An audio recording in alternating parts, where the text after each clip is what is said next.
Menikahi Majikan Ibu, karya Casanova, episode 122. Bertemu Ica. Halo, sapa Bara begitu menempelkan benda pipi itu telinga. Mata Bara bulat begitu mendengar informasi yang disampaikan si penelpon. Jantung memburu dengan wajah mengeras. Lelaki itu mematikan sambungan telepon dengan buru-buru. Beralih menatap Bella.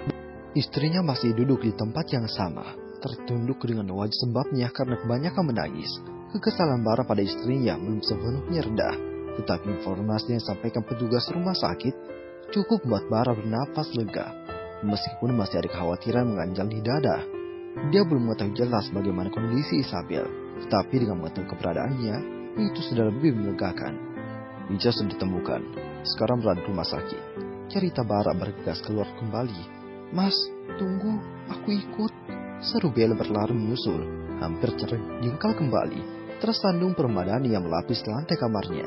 Bara berbalik begitu mendengar suara Bella, menatap istrinya yang hampir terjatuh. Bara menarik nafas terkejut. Beruntung istrinya masih bisa menjaga keseimbangan. Kalau tidak, Bara tidak bisa bayangkan tubuh mungil yang sedang hamil itu akan terjerembab membentur lantai. "Hati-hati Bella," ucap Bara protes dengan kecerobohan Bella. "Maaf mas, aku terlalu bersemangat. Aku ikut ke rumah sakit, Eca pasti merindukanku," sahut Bella, mengekor langkah Bara tanpa banyak bicara lagi. Semakin banyak bicara, khawatir akan membuat Bara semakin kesal padanya. Sepanjang perjalanan menuju rumah sakit, keduanya dilanda kecemasan. Bara masih dengan wajah tegangnya, memandang keluar jendela, menatap hiruk-pikuk jalan raya, dan Bella menutup mulut dengan tangan saling meremas, menguatkan diri dengan doa, semoga semua baik-baik saja. Tidak sampai setengah jam mobil yang dikendarai Pak Rudi tiba di rumah sakit yang dimaksud. Bara keluar dengan tergesa-gesa tanpa menunggu Bella. Berjalan meninggalkan Bella yang berjalan lebih lambat karena kedua lututnya terluka. Dengan susah payah, dia mensejajarkan langkahnya dengan suaminya. Sesekali meringis saat tanpa sengaja kakinya bertekuk lebih. "Mas, tunggu aku," minta Bella berjalan tertati-tati. Bara bahkan tidak peduli padanya. Entah suaminya itu sadar atau tidak kalau saat ini dia juga sedang terluka. Hatinya tercubit. Ada rasa kecewa tersembunyi dalam diri Bella. Namun saat ini dia tidak mau protes dan larut dalam perasaannya sendiri. Yang terpenting sekarang adalah Isabel baik-baik saja. Yang lain akan menyusul terselesaikan. Bara terlihat bertanya pada bagian informasi, memastikan kalau info yang disampaikan seseorang yang mengaku petugas rumah sakit itu benar adanya. Keduanya bisa tersenyum dan bernafas lega saat petugas bagian informasi minta mengisi data, dan segera setelah itu mereka diarahkan menuju ruangan yang dimaksud. Langkah kaki Bara berhenti seiring matanya menatap ke ponsel, memastikan nomor dan nama ruangan sesuai yang dikirim si penelpon padanya. "Kenapa mas?" tanya Bella tidak sabar. "Tidak, sepertinya di sini ruangannya." Jelas Bara menunjuk ruangan dekatnya sembari memutar knop pintu. Bunyi pelan pintu terbuka. Mereka disambut pemandangan yang miris hati. Pemandangan yang tidak biasa. Isabel tertidur. Masih ada jejak-jejak air mata di wajah menggemaskannya. Bella langsung berlari masuk. Lupa dengan rasa sakit di kakinya. Lupa dengan semuanya. Menghamur masuk demi untuk meluk putri yang berapa jam menghilang. "Ica kenapa mas?" tanya Bella heran. Tidak ada sedikit pun luka. Tidak ada tanda-tanda kekerasan. Putrinya terlihat tidur dengan tenang. Dan yang membuat semuanya heran, tidak ada siapapun di sana yang menemani Isabel. Bara menggeleng. "Kamu tunggu di sini sebentar, Bel. Aku harus bertanya pada perawat untuk mengetahui kejadian sebenarnya tadi." Jelas Bara, lelaki itu sudah melangkah keluar dari ruangan tanpa menunggu jawaban Bella. Perasaan tingkat tinggi dan kebingungan mengisi pikirannya. Kenapa sampai bisa putrinya di sana dan siapa yang mengantar Isabel?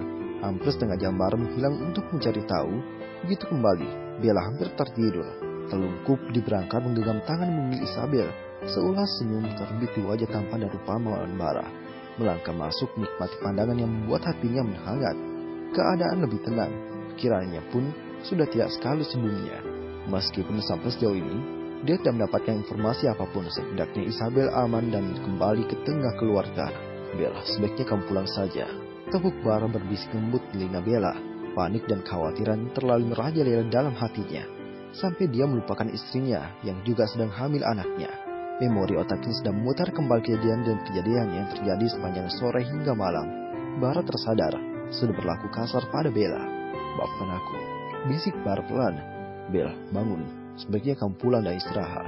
Panggil Bara menguncang kecil pundak, melemas dan tertunduk pulas.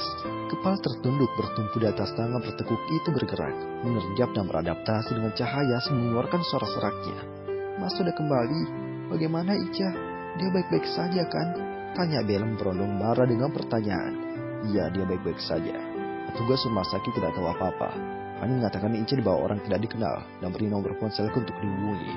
Jelas Bara masih tidak habis pikir. Berarti orang itu mengenalmu, Mas. Ucap Bella mengertikkan dahi. Terlihat berpikir serius. Kira-kira siapa, Mas? Apa tujuannya menculik Ica lalu mengembalikannya? Bara menggeleng. Aku tidak tahu. Sebaiknya kamu pulang sekarang. Setelah Ica bangun, aku juga akan bawanya pulang. Tidak nyaman tidur di sini. Jelas Bara. Aku masih mau di sini, Mas. Takutnya Ica bangun dan mencariku. Tolak Bella Mas bersikeras. Bel, tolong menurut kali ini. Kamu sedang hamil. Tidak nyaman pernah di sini. Aku mohon pulanglah. Pinta Bara. Tidak mau berdebat dengan suaminya. Bella mengalah. Baru saja beranjak dari duduknya. Bara menahan tangannya. Kenapa kedua lututmu berdarah dan lecet seperti itu? Tanya Bara. Bola matanya hampir keluar begitu menyadari penampilan Bella. Lelaki itu sampai berlutut untuk memastikan lebih dekat apa yang terjadi dengan istrinya. Oh, aku terjatuh tadi saat mengejar Ica. Sahut Bella. Dia juga baru perhatikan lebih jelas penampakannya sekarang. Pakaian bernoda. Dan ada darah mengering meleleh di dekat mulut lututnya. Mendengar kata jatuh, kepanikan Bara mencuat. Baru saja perasaannya tenang. Setelah berhasil menemukan Isabel, sekarang mendapat kenyataan istrinya sedang hamil sempat terjatuh. Ikut aku, pinta Bara. Menarik tangan Bella dan bawanya duduk di sofa. Bagaimana bisa jatuh? Bagaimana jatuhnya? Apa yang sakit? Perutmu mengenai sesuatu? Tanya Bara, berondong Bella banyak pertanyaan. Sudah Mas, aku sudah tidak apa-apa. Sahut Bella menenangkan. Sewaktu kejadian sempat nyeri di sini. Mungkin waktu jatuh perutku menyentuh tanah. Cerita Bella menunjuk ke perutnya. Pakaiannya pun masih terlihat menadap kotor. Bola mata Bara hampir keluar mendengar penjelasan Bella. Kamu tunggu di sini, jangan kemana-mana. Aku akan memanggil perawat dan dokter untuk meriksamu. Perintah Bara. Kalau kamu mau dengar audiobook lebih banyak dan gratis, segera download Audiotune.